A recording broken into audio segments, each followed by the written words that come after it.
Hi guys! Welcome to my YouTube channel po. Pag-uusapan po natin ngayon ay tungkol po sa 18 months lump sum po ng ating mga SSS pensioners po. Ayan guys, sa ating mga magpi-pension pa lang po, pwede po nating i-lump sum po ang ating pension ng 18 months. Okay? May mga nagsasabi po na mas maganda pong i-lump sum po ng 18 months ang ating pension para po magagamit po natin itong amount na ito para sa ating mga project sa bahay po natin or kung may bibilihin man tayo, okay?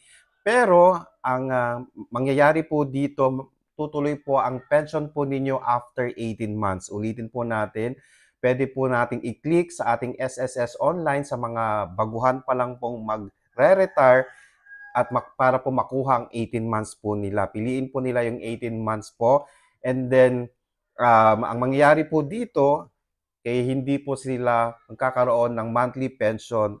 Hihintayin po nila ang 18 months saka po magko-continue ang kanilang monthly pension. Okay? So sa ating mga SSS pensioners po, kung gusto po ng 18 months, i-click lang po ang 18 months po pero magre-resume po ang inyong pension after po ng 18 months lump sum po ninyo. Okay, sana po nakatulong po ako. Please do not forget to subscribe, like, and share para po lagi po tayong updated sa ating mga videos. Maraming salamat po and stay safe. Bye-bye!